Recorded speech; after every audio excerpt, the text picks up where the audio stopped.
अस्सलाम वालेकुम स्टूडेंट्स, कैसे हैं आप सब। लास्ट लेक्चर में हमने एक्सरसाइज 3.2 कंप्लीट कर ली थी। आज हम एक्सरसाइज 3.2 की एग्जांपल डिस्कस करने वाले हैं।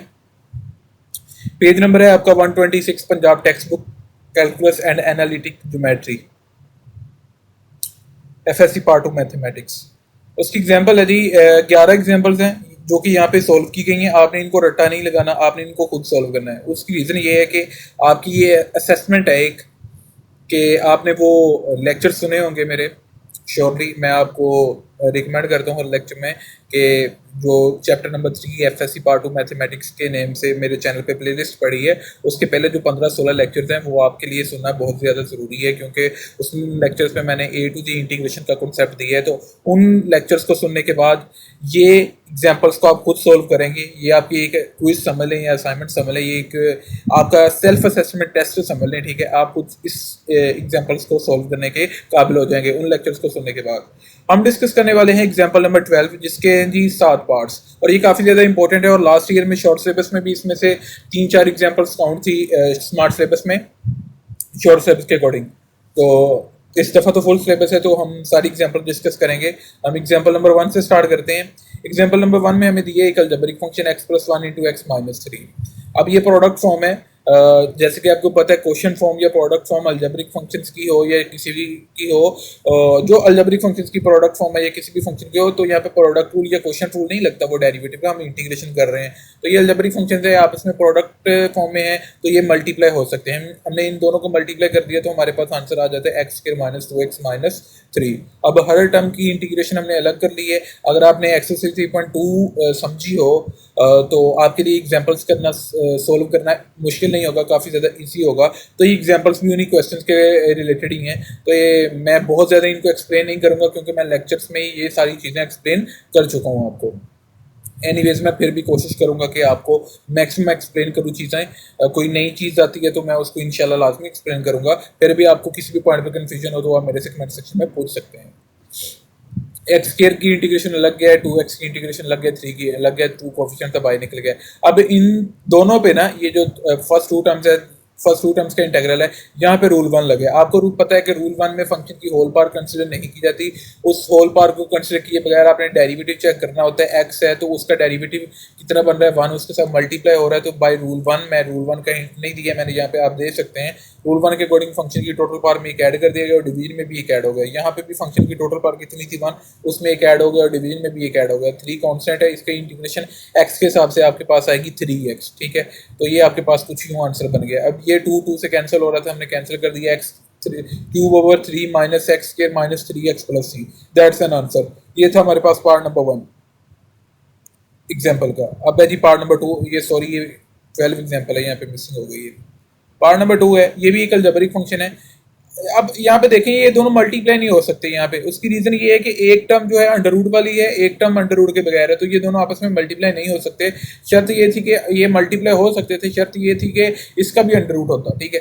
तो आपने इन दोनों में से ना एक को फंक्शन चूज करना है, दूसरे को उसका डेरिवेटिव, क्योंकि अलजेब्रिक फंक्शंस हैं, दो फंक्शंस मौजूद हैं, प्रोडक्ट फॉर्म उनकी मौजूद है, मतलब मल्टीप्लाई हो रहे हैं, तो यहाँ पे कोई प्रोडक्ट रूल नहीं लगना, बार बार मैं बता रहा हूँ डेरिवेटिव का। आपने यहाँ पे रूल 1 या रूल 2 ही लगाना होता है अलजेब्रिक फंक्शंस पे मैक्सिमम।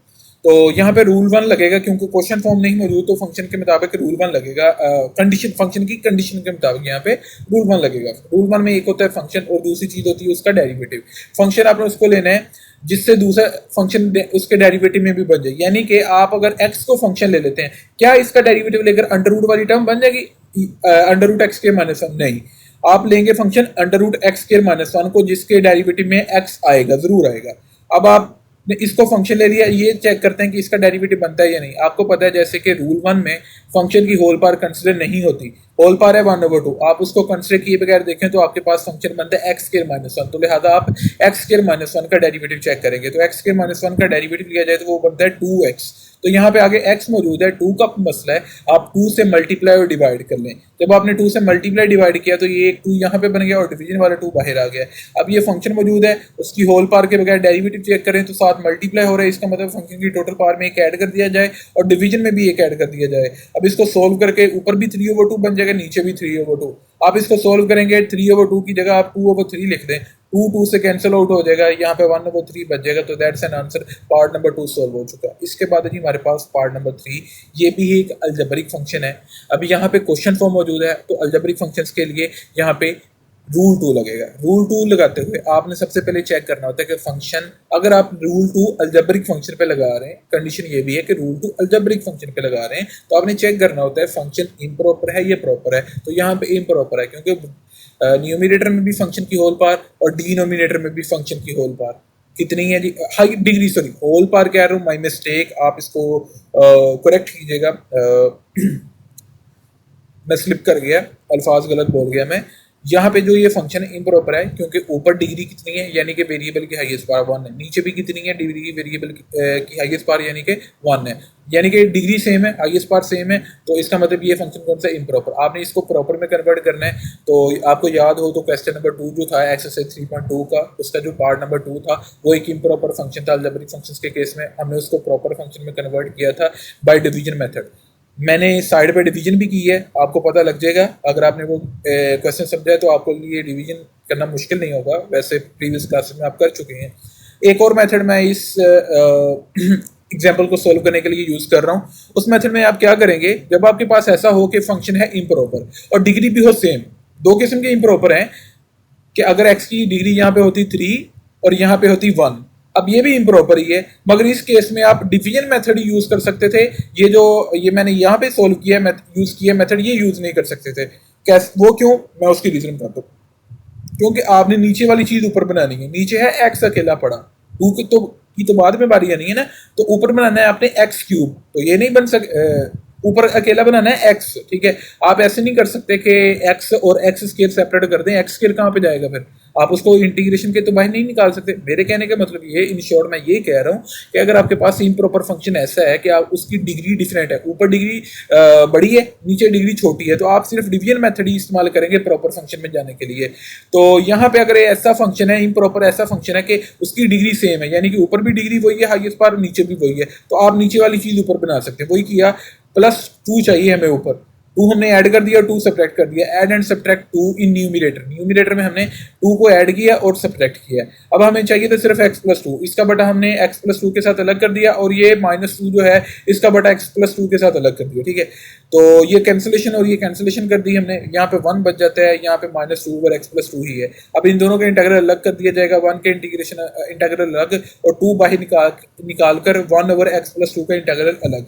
अब ये जो फंक्शन है आपके पास 1/x+2, ये फंक्शन किस फंक्शन का डेरिवेटिव लेकर बनता है जी, tan इनवर्स कह दिया, यहाँ पे किसी भी फंक्शन का डेरिवेटिव लेकर नहीं बनता। ये एक क्वेश्चन फॉर्म है, यहाँ पे रूल 2 लगाएं, रूल 2 के अकॉर्डिंग नीचे फंक्शन पड़ा है आपका, उसका डेरिवेटिव बटे के ऊपर बन रहा है, x+2 का डेरिवेटिव लें तो वो 1 बनता है, वो न्यूमिनेटर में मौजूद है, तो लिहाजा ln x+2 आ जाएगा अकॉर्डिंग टू रूल 2, ठीक है। ये मैंने रूल 2 का हिंट दिया है, तो ये आपके पास आंसर बन चुका। ये था हमारे पास एग्जाम्पल का पार्ट नंबर 3। अब हमारे पास है जी पार्ट नंबर 4। ये काफ़ी ज़्यादा इंपॉर्टेंट एग्जाम्पल है, आई थिंक सो कि लास्ट ईयर स्मार्ट सिलेबस में भी ये काउंट थी। तो इस एग्जाम्पल में देखें, डिनोमिनेटर में 2 फंक्शंस पढ़े हैं, न्यूमिनेटर में तो कुछ नहीं पढ़ा। आप यहाँ पे जाएंगे रूल 2 पे, ठीक है, आप रूल 2 पे जाएं, ओके, ये इसका कोई इशू नहीं है कि रूल 2 ही लगना है यहाँ पे, क्योंकि क्वेश्चन फॉर्म मौजूद है। मगर रूल 2 में एक होता है फंक्शन, दूसरा होता है डेरिवेटिव, यानी कि बटे के नीचे जो चीज मौजूद होती है वो फंक्शन होता है, और फंक्शन का डेरिवेटिव बटे के ऊपर मौजूद होता है। अब ये देखें, अगर आप इस चीज को, होल चीज को फंक्शन ले लें, तो भाई आप खुद सोचें कि इस फंक्शन का डेरिवेटिव लेकर क्या ऊपर 1 आ जाएगा, ये क्या 1 इसके डेरिवेटिव में आएगा, नहीं। यानी कि ये फंक्शन अगर आपने एज अ होल चीज ले ली बटे के नीचे, तो ऊपर तो उसका डेरिवेटिव नहीं बन सकेगा ना आपसे, अगर आप डेरिवेटिव भी सोल्व करें। तो लिहाजा बेहतर ये है कि आप इनको मल्टीप्लाई भी ना करें, आप यहाँ पे ये करें कि इन दोनों फैक्टर्स में से, अंडर रूट वाले एक्सप्रेशंस में से, टर्म्स में से एक को फंक्शन लें, दूसरे को उसका डेरिवेटिव बनाएं। अब रूल 2 लगाना है, रूल 2 में फंक्शन नीचे होगा, डेरिवेटिव ऊपर होगा, तो डेरिवेटिव फंक्शन का ऊपर बनाने के लिए इन दोनों में से एक को ऊपर जाना पड़ेगा। अब आप ऊपर न्यूमिनेटर में उस फंक्शन को लेके जाएंगे जो कि फंक्शन के डेरिवेटिव में आएगा, यानी कि आप √x+1 को ऊपर नहीं लेके जा सकते। उसकी रीजन ये है कि √x को अगर आपने फंक्शन लिया है तो आपको बनाना पड़ेगा कि ये फंक्शन इसका डेरिवेटिव है, क्योंकि दोनों में से एक होगा फंक्शन, दूसरी चीज होगी उसका डेरिवेटिव। अगर आप √x को फंक्शन लेंगे तो इसका डेरिवेटिव लेकर आपके पास √x+1 नहीं बनेगा, आप बना के देख लीजिएगा। तो लिहाजा हम फंक्शन लेंगे √x+1 को, क्योंकि इसके डेरिवेटिव में √x आ जाएगा। ठीक है। तो लिहाजा हमने under root x plus one को नीचे रखा जिसको हमने फंक्शन लेना है, इसको हमने फंक्शन लेना है, ये हमारा एफ एक्स है under root x plus one, ये चीज हमारी फंक्शन है। ठीक है, ये इसको मैं रेज कर देता हूँ क्योंकि कर्सर से मेरे से लिखा नहीं जाता। तो दूसरी चीज ऊपर चले जाएगी। अब ये अंडर रूट एक्स जो है नीचे फंक्शन के साथ या वैल्यू के साथ जो नीचे मौजूद है उसके साथ मल्टीप्लाई हो रहा है, तो लिहाजा जब ये न्यूमिनेटर में जाएगा जो भी वहां पे वैल्यू मौजूद होगी उसके साथ डिवाइड हो जाएगा। ठीक है, तो लिहाजा ये ऊपर जाकर वन के साथ डिवाइड हो चुका है, ये वाला अंडर रूट एक्स है जो। तो यहाँ पे हमने कहा जी कि बटे के नीचे वाली जो चीज है उसको हमने अपना फंक्शन लिया है और बटे के ऊपर हमने फंक्शन का डेरिवेटिव बनाया। तो हमने यहाँ पे लेटिंगली हमने बता दिया, चेकर को बता दिया कि भाई हम हियर हमारा फंक्शन क्या है under root x plus one, तो हम उसका डेरिवेटिव लें। ये एफ प्राइम एक्स मैंने लिखा है, तो इसका मतलब हम डेरिवेटिव ले रहे हैं। तो अंडर रूट एक्स पे पार रूल लगा, पार शुरू में आई, पार में से एक माइनस किया गया और फिर एक्स का दोबारा साथ डेरिवेटिव लिया गया, वो आना था वन, हमने वो नहीं लिखा, यानी कि अंडर रूट एक्स पे सिंपली पार रूल लगा प्लस डेरिवेटिव का पार रूल, यानी कि वन है कांस्टेंट, इसका डेरिवेटिव लें तो वो कांस्टेंट आता है। ठीक है, तो लिहाजा ये बन चुका वन ओवर टू एक्स की power minus one over to, इसको सोल्व करके। तो ये जो पार है नेगेटिव है, इसको बटे के नीचे ले जाएं आप तो ये पॉजिटिव पार बन जाएगी। इस तरह ये आपकी, आप इस वन ओवर टू की जगह क्या यूज कर सकते हैं जी, अंडर रूट यूज कर सकते हैं। ठीक है, तो इसका मतलब ये है कि आपका फंक्शन है जी under root x plus one, तो उसका डेरिवेटिव क्या है जी, one over two under root x. तो अगर आप गौर करेंगे फंक्शन का डेरिवेटिव क्या है आपके पास, one over two under root x, मगर आपके पास इंटेग्रल में क्या चीज मौजूद है, one over under root x. तो यहाँ पे मसला किस चीज का है, टू का है प्रॉब्लम, तो आप टू से मल्टीप्लाई और डिवाइड कर लें। जो डिवाइड वाला टू है वो बटे में लिख दें, यानी कि डिवीजन में लिख दें, और जो मल्टीप्लाई वाला टू है वो आपने बाहर लिख दिया, क्योंकि आपको अब यहाँ पे डिनोमिनेटर में चाहिए था टू, तो आपने वो जो डिवाइड वाला टू वो यहाँ पे लिखा है। ठीक है, मल्टीप्लाई वाला टू बाहर लिखा है, टू इसी वजह से ये वन ओवर टू नहीं है, टू है, मल्टीप्लाई वाला टू बाहर है। अब डिवाइड जो किया है, क्योंकि टू से डिवाइड भी किया ना, जो डिवाइड वाला टू है वो इसके साथ अंडर रूट एक्स के साथ यानी कि डिनोमिनेटर में लिखा गया ऊपर फंक्शन के साथ। ठीक है, तो लिहाजा अब यहाँ पे हमने हिंट दिया रूल टू का कि यहाँ पे ये नीचे वाली चीज हमारा फंक्शन है और ऊपर लिहाजा इसका डेरिवेटिव बन रहा है, तो हमारे पास आंसर आ जाएगा L N under root x plus one plus C, और ये बाहर वाला टू साथ वैसे ही मौजूद है, यहाँ पे रूल टू लगाया है। तो रूल टू लगाने के लिए ये सारा काम किया गया, ये जो लेटिंग की गई है आपके सामने, ये सोल्व किया गया, हमने डेराइव किया कुछ, तो ये सिर्फ रूल टू लगाने के लिए किया गया ताकि चेकर को पता लग जाए कि रूल टू कैसे लगा, कि फंक्शन नीचे मौजूद है और ऊपर उसका डेरिवेटिव हमने बनाया। ठीक है, हमें सिर्फ बनाना पड़ा टू से मल्टीप्लाई डिवाइड करके। इस तरह जी हमारे पास ये पार्ट नंबर 4 सोल्व हो चुका है एग्जाम्पल का पार्ट। अब है जी पार्ट नंबर 5।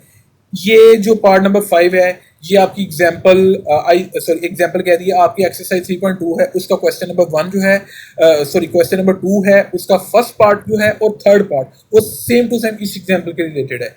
मैं कह रहा हूँ कि एक्सरसाइज 3.2 है, उसका क्वेश्चन नंबर 2 है। ठीक है, और उसका पहला और तीसरा पार्ट जो है वो इस एग्जाम्पल के रिलेटेड है। इसमें रैशनलाइजेशन करनी होती है, ये आपके सामने किया मैंने, इसको मैं ज़्यादा एक्सप्लेन नहीं करूंगा। अगर किसी स्टूडेंट को इस एग्जाम्पल की समझ नहीं लगती, इस एग्जाम्पल की पार्ट नंबर 5 की, तो वो मेरा वो लेक्चर सुन ले जिसमें मैंने एक्सरसाइज की प्रॉब्लम सोल्व की है, तो उसके लिए एग्जाम्पल सोल्व करना मुश्किल नहीं होगा। बेटर ये है कि आप वो पहले एक्सरसाइज के क्वेश्चन सुनिएगा, फिर ये एग्जाम्पल सुनिएगा, एग्जाम्पल वीडियो सुनेगा। ठीक है जी, यहाँ पे हमने रैशनलाइजेशन की, तो डिनोमिनेटर में आप चेक करें, अगर a minus b into a plus b form मौजूद है, तो यहाँ पे अल्जेब्रिक फंक्शन का फार्मूला लग रहा है जी, algebraic formula sorry, a square minus b square, क्योंकि a minus b into a plus b बराबर होता है a square minus b square, तो यहाँ पे a square minus b square लगा डिनोमिनेटर में। अब यहाँ पे स्केयर रूट से कैंसिल हो रहा है, यहाँ पे भी स्केयर रूट से कैंसिल हो रहा है। अब यहाँ पे एक्स और एक्स ये कैंसिल आउट हो जाएंगे और डिनोमिनेटर में हमारे पास अकेला बचेगा 1।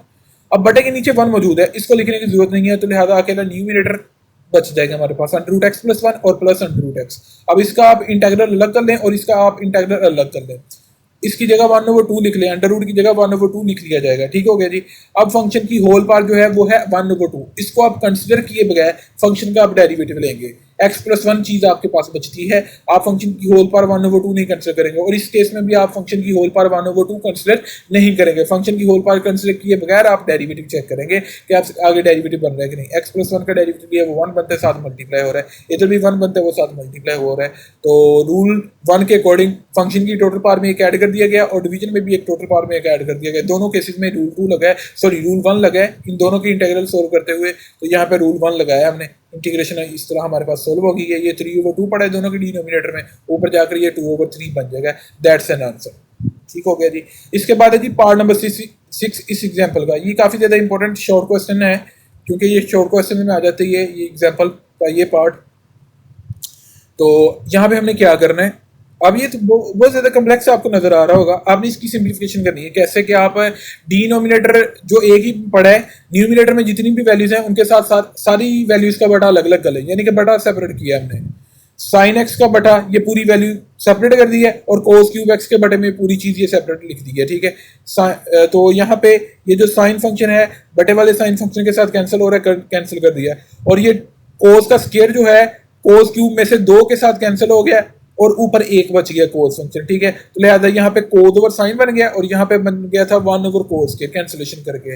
अब आप 1 ओवर कोस स्केयर की जगह sine secant square x use कर सकते हैं, सीकेंट स्केयर एक्स हमने यूज कर दिया है।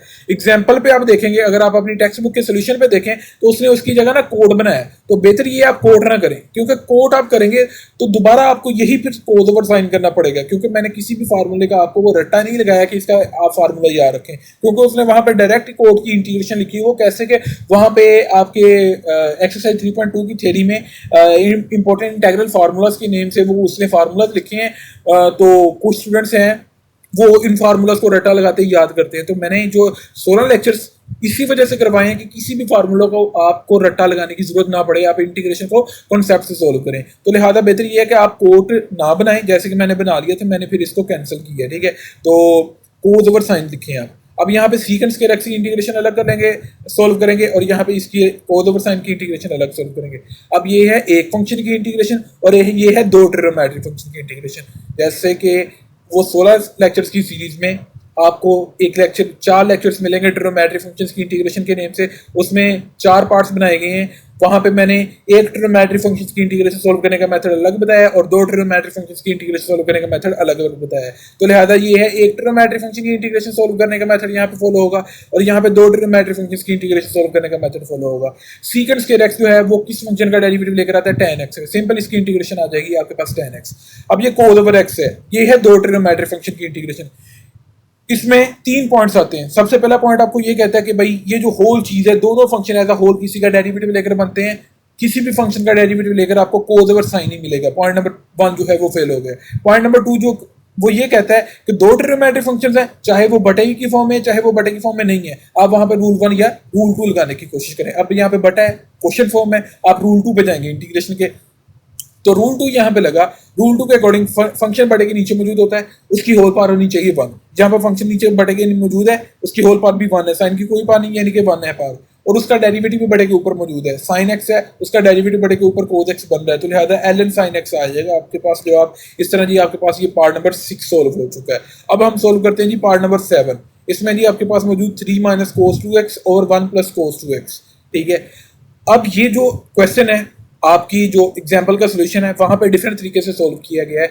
वहां पे उसने ना 3 की जगह, मैं आपको दिखा भी देता हूँ, उसने ना इसके सोल्यूशन में लिखा है 3 की जगह 4 माइनस 1। ये चीज़ आपको बहुत ज़्यादा कंफ्यूज करेगी, और मैंने जो एक्सपीरियंस किया है इतने सालों में मतलब करवाते हुए, कि जब जो भी क्वेश्चन है जो डेरिवेटिव इंटीग्रेशन का स्टूडेंट रट्टा लगा के करते हैं वो लाजमी बोलते हैं, ठीक है। तो इसको रट्टा नहीं लगाना आपने कि इसकी जगह 4 करना है, क्योंकि अगर मैं यहाँ पे 6 कर दूं तो फिर आप कहाँ पे जाएंगे, आपसे फिर इंटीग्रेशन सोल्व नहीं होगी ना। तो आप इस मेथड को फॉलो कीजिएगा जो कि मैं आपको करवाने वाला हूँ।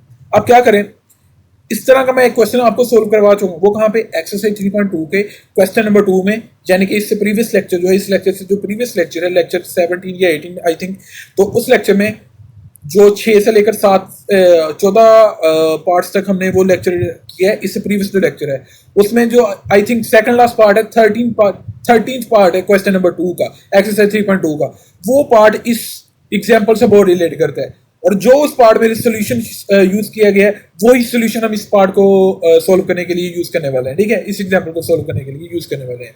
तो यहाँ पे क्या करेंगे, 1 प्लस कोस 2x है, ये कन्वर्जन में आती है चीज हाफ से। अब जब आप डबल एंगल आइडेंटिटी कन्वर्जन करते हैं, हाफ एंगल आइडेंटिटी आपने 2 पढ़ी है, साइन की और कोस की, टैन की भी पढ़ी है, मगर टैन की इंटीग्रेशन प्रोसेस में टैन की हाफ एंगल आइडेंटिटी आप यूज नहीं करते, तो लिहाजा आप साइन और कोस करेंगे। यहाँ पे 1 प्लस कोस वाली जो हाफ एंगल आइडेंटिटी है वो कोस की है, कोस फंक्शन के लिए। 1 माइनस कोस होता तो साइन की हाफ एंगल आइडेंटिटी यूज होती, तो मैंने यहाँ पे हिंट दिया। आप इसको दरमियान में भी कर सकते हैं, सोल्व लिख सकते हैं, लाजम नहीं है कि आपने इसको साइड पे लिखना है। बाय हाफ एंगल आइडेंटिटी कोस के x बाय 2 इक्वल होता है 1 प्लस कोस x ओवर 2 के, ठीक है। आपको चाहिए 1 प्लस कोस 2x के लिए सब्स्टिट्यूशन। ये जो 2 इधर डिवाइड हो रहा है, उधर जाकर एंगल के साथ यहाँ पे डिवाइड हो रहा है ना, तो उधर जाकर एंगल के साथ ही मल्टीप्लाई होगा। एंगल के आपके पास पड़े एक्स, तो उसके साथ ही ये 2 मल्टीप्लाई हुआ तो ये 2x बन जाएगा, ठीक है। 1 प्लस कोस 2x ओवर 2, ठीक है, कोस के एक्स इक्वल आ गया। आपको चाहिए सिर्फ 1 प्लस कोस 2x के लिए सब्स्टिट्यूशन, तो यहाँ पे जो 2 पूरी वैल्यू के साथ डिवाइड हो रहा है, आप इसको लेफ्ट साइड पे लेके जाएं तो ये पूरी वैल्यू के साथ मल्टीप्लाई हो जाएगा। इसका मतलब है जी 1 प्लस कोस 2x की जगह चीज आएगी 2 कोस के एक्स, ठीक है। और कोस 2x की जगह चीज आएगी यहाँ पे जो 1 राइट साइड पे माइनस हो रहा है, लेफ्ट साइड पे जाके ये माइनस का प्लस हो रहा है, सॉरी मैं मिस्टेक कर गया। ये जो राइट साइड पे 1 प्लस का है, यहाँ पे लेफ्ट साइड में आएगा तो ये -1 हो जाएगा। तो यहाँ पे cos 2x के लिए सिर्फ cos 2x के लिए सब्स्टिट्यूशन बनेगी 2 cos के x -1। तो इसका मतलब है जहाँ पे है 1 प्लस cos 2x, आप उसकी जगह ले जाए 2 cos के x, और जहाँ पे है cos 2x ऊपर यानी कि न्यूमरेटर में पड़ा, उसकी जगह आप ले जाए 2 cos के x -1। तो लिहाजा यहाँ पे लिख दिया गया 2 cos के x -1। बाहर नेगेटिव साइन है, इसको अंदर मल्टीप्लाई करें तो ये बन जाएगा -2 cos के x, ठीक है। और ये माइनस का 1 है, यहाँ पे माइनस लिखा है, ये प्लस का 1 बन जाएगा आपके पास, ठीक है। यहाँ पे नेगेटिव साइन पड़ा है। अब आप 3 और 1 को ऐड करके 4 बना दें। अब नेक्स्ट स्टेप में हमने डिनोमिनेटर सेपरेट कर लिया दोनों वैल्यूज का, न्यूमरेटर में जितनी भी वैल्यूज हैं हर टर्म का बटा अलग अलग कर लिया है। अब यहाँ पे कैंसिलेशन हो रही है, ये 2 है, ये 4 के साथ कैंसिल हो रहा है, 2 2s आर 4, ठीक है। तो यहाँ पे 2 आंसर आ जाएगा। इसके बाद ये पूरी वैल्यू है, इसके साथ कैंसिल आउट हो जाएगी। यहाँ पे बचेगा 1 और यहाँ पे बचेगा 2 इंटू 1 ओवर कोस के एक्स। 1 ओवर कोस की जगह मैंने हिंट दिया कि कोस फंक्शन किसका इनवर्स होता है, सीकेंड का, तो 1 ओवर कोस के की जगह जाएगा सीकेंड स्क्वायर एक्स, ठीक है। तो यहाँ पे सीकेंड स्क्वायर एक्स लिख दिया गया है। तो आप गौर करें, सीकेंड स्क्वायर फंक्शन किस फंक्शन का डेरिवेटिव लेकर बनता है, tan x का, तो यहाँ पे tan x आ जाएगा। 1 की इंटीग्रेशन x के हिसाब से क्या आ जाएगी, x। ये आपके पास की एग्जांपल सोल्व हो चुकी है। इस तरह हमने इस एक्सरसाइज को इन डिटेल डिस्कस कर ली है। इसी एक्सरसाइज की एग्जांपल्स भी डिस्कस कर ली हैं और इस एक्सरसाइज के जो क्वेश्चन हैं वो भी डिस्कस कर लिए हैं। इंशाल्लाह नेक्स्ट लेक्चर में हम एक्सरसाइज 3.3 की पहले एग्जांपल डिस्कस करेंगे, क्योंकि उसकी एग्जांपल डिस्कस करना पहले ज़्यादा ज़रूरी है, फिर हम उसकी क्वेश्चन पर जाएंगे। तो आपके से एक रिक्वेस्ट है कि अगर किसी स्टूडेंट ने मेरा चैनल सब्सक्राइब नहीं किया तो वो काइंडली मेरे चैनल को सब्सक्राइब कर लें, और वीडियो अच्छी लगी है, आपको मेरा मेथड पसंद है तो इस वीडियो को लाइक और शेयर लाजमी कीजिएगा। ओके, खुदा हाफिज़।